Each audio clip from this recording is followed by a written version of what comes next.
What? Are you kidding me? Now, all of a sudden, Lucasfilm president casts doubts on the future of Star Wars spin-off films? What do you mean? You have no faith with little people like that round-headed little boy over there? Who I can imagine going, or making some little weird noise. You know, like the Pillsbury Doughboy when you poke him, right?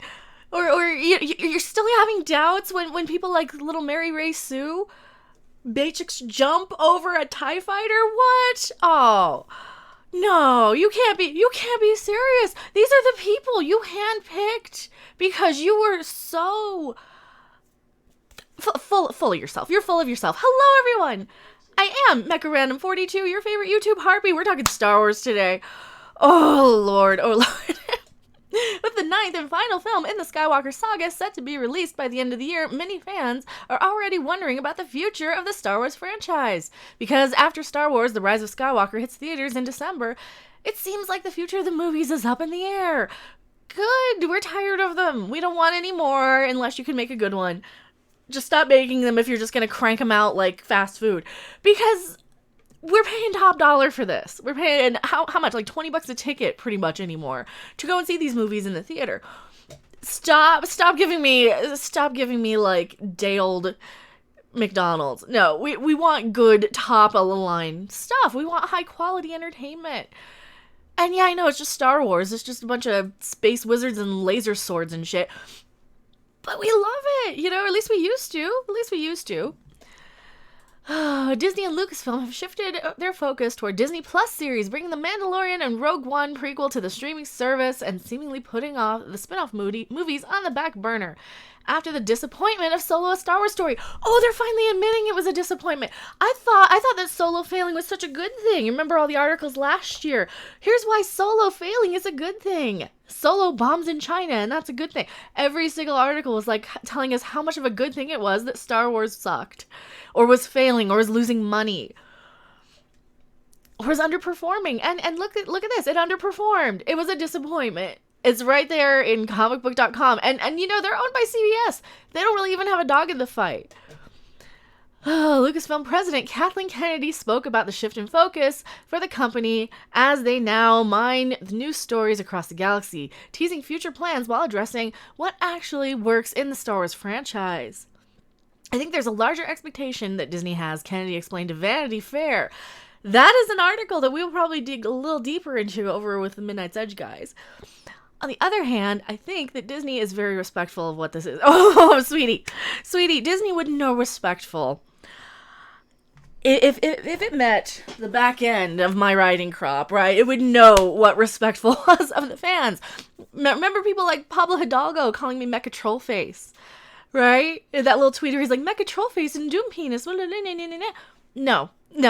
Okay, they're not respectful. Ryan Johnson calling us man babies. People like John Campea going around calling us basement-dwelling, cousin-humping man babies, and he's just a shill. He's just access media, right? He's just somebody trying to suck the dick of Disney, in my opinion. And he doesn't even work for you guys, officially, right? But he's the media, so... Oh, that's cute. That's really cute. She thinks that they're respectful of what it is. And right from the beginning, we talked about the fragility of this form of storytelling because it's something that means so much to the fans that you can't turn this into some kind of factory approach. You think? Oh, because your factory approach of cranking one out every year, like the meat at McDonald's, they just stamp one out, one after the other on a machine, because that's what Star Wars is now. It is processed food. It is the garbage that you wouldn't feed your kids, right? It is the processed food of entertainment because they're cranking them out on a machine, on an assembly line. Same thing with Marvel and DC. These big franchises are doing that. You can't even do what Marvel does necessarily, where you pick characters and build new franchises around those characters. This needs to evolve differently. Yeah, like more organically. See, Marvel did it because they spent years investing in those characters. They built them up. They spoon-fed us, hey, here's an Iron Man movie. Oh, and now here's this other character, here's this movie. Oh, and now we're introducing, here's Black Widow all of a sudden, and now here's Ant-Man, and here's this and that. You can't just make everybody perfect and the bestest thing ever in the first second of the movie, right? You can't do that. These characters have to grow.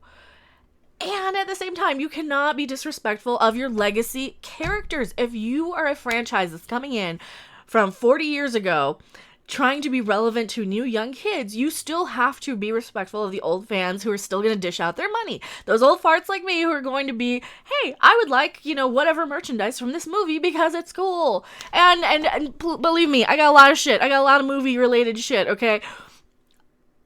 I spend money on stuff. You don't want to piss us off because we stop spending money. And then you look like a dumb cunt, which you kind of are, Kathleen Kennedy. But that's okay, because we all know that. I think she's the only one who doesn't know it. Hopefully they're realizing that on the higher ups, and that's why they're like, hey, let's put Star Wars on hold for a bit. Let's just slow down. Let's slow down, breathe. The renewed focus on what works for Star Wars should be encouraging to the fans, knowing that Disney isn't just slapping the franchise name on a piece of property in hopes of turning... No, that's exactly what they're doing, though. That's exactly what they're doing. Turning out a quick buck. That's what they've been doing. This is just what I've been saying. Instead, Kathleen Kennedy is given the leeway to explore and find the next crop of stories that will last for generations, continuing the same themes that fans have come to know and love. No, she's not. This is exactly the opposite of what they've been doing. Maybe they're going to fix it. Maybe they're going to realize what they've been doing. There's a loss of innocence, a sense of innocence that existed in the 70s that I don't think to any extent exists today, Kennedy says. Well, here's the thing, sweetheart.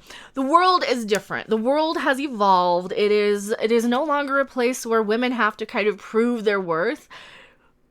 People know we're worthy. We're kind of in the day and age. We're like 20 years past that, right? We're to the point where people are like, oh, this whole male bashing shit's getting really old. We're tired of this. Can we move on? And that's you're just a little old fashioned, sweetheart. That's all you are, dumb cunt. Oh my god. I think that has to permeate the storytelling and the reaction to the stories and how they're set up. Is she another one who says and? God, just stick her up alongside with fucking Alex and Kurtzman with his little ands. I'm gonna have to start an and counter for Kathleen Kennedy now. Are they? Is that a thing in Hollywood where they just have to fill the empty space with ands constantly? And I'm a writer. And I'm a storyteller. And, oh, Lord, it has to feel differently because we're different. We are different. We need stories that don't pander to gender politics, that don't pander to this bullshit. We need characters that don't insult the legacy characters. That is the biggest thing with Ghostbusters 2016, with Star Wars, with the Batwoman TV series, with all of these things that are coming in from pop culture that are an extension of a legacy thing. Is what's the first thing they do? They make the male hero run off and be a complete useless prick. And then all the women come in and talk shit about them and about how, oh, you guys did it wrong back then. It's like, no, maybe you young people are doing it wrong. Maybe you young people are just dumb as fuck and you might not know what you're doing with your stories. Maybe that's it. And I say young people because a lot of the young people involved are in the writing process or in their little story group who have no experience in Hollywood. No, none. These are people who are rolled out of college, out of some liberal arts thing, and they're like, hey, we want a job. I'm this color or this gender or this, sexual orientation. Hire me. And I'm sorry, I've always earned everything I I earned my subs. I earned my channel, right? These people coming in, they just get hired because, whatever. Oh, we need this quota. We need this one, and we need this one, and we need this one. Now that Game of Thrones has ended, former showrunners David Benioff and D.B. Weiss are expected to turn their focus on the new series of films that are set to kick off in 2022. We don't want them. We saw what a rush job and what a crappy thing happened with Game of Thrones. We don't want them. Okay? I was initially on board. I'm like, oh, okay. And then I remembered, wait, they're why I kind of stopped watching Game of Thrones in the first place in season 5. Because they were running out of material, and once they started bringing in their own shit, it went downhill, in my opinion. It wasn't that good. It just wasn't as good as it was in the first 4 seasons. I'm sorry to burst everyone's bubble. Now I can say it. Now that everyone's like, Game of Thrones, rawr, or whatever they're doing, but it is fine. I totally get it. To Star Trek Discovery, I would be calling the kettle black at this point if I made fun of you guys for getting upset over Game of Thrones. I totally get it, but, Sometimes I can smell the shit coming before it rolls down the hill. But for now, fans can look forward to Star Wars Rise of the Skywalker, and here's the ad for it. You know what? I don't want to look forward to Star Wars Rise of the Skywalker. I really don't. I really don't. Because Star Wars Rise of the Skywalker... Oh, man. Let's get this little weasel off my screen, too. Because Star Wars Rise of the Skywalker... Where are you? Go away. It's not going to be that great. It's going to be a lot of, hey, remember the Millennium Falcon? Remember Lando Calrissian? I remember him. And that's all this whole Rise of the Skywalker trailer was. And I keep saying the Skywalker because Rise of Skywalker sounds incomplete. It doesn't even sound right, you know? Oh, Rise of Skywalker. It doesn't even make sense in my mind to say it that way. And I know that they're probably talking about a person, or they're going to figure out to raise a clone or some dumb crap. I don't know. But hey, at least Cray KK can finally admit that, you know, maybe you fucked up. Oh, rejoice. They're finally getting it, that they maybe have been putting out a crap product. Probably not, though. This is probably just going to be some spin to reassure a lot of the naive fans who are like, oh yes, we will do everything that Kathleen says, and see, you trolls should be happy they're fixing it for you. You got your way. Oh god, I'm waiting for a Scott Mendelson article now. Thank you guys so much for watching. I am Mecha Random 42. Join us for Wednesday night Jackbox on my channel tonight. We're gonna have Midnight's Edge After Dark, Mindless Entertainment, Proper Jeremy. A lot of people are gonna be. You can join in the audience too. It is fun. It's just party games, because sometimes we don't want to be bitching about pop culture and we just want to make ourselves laugh, right?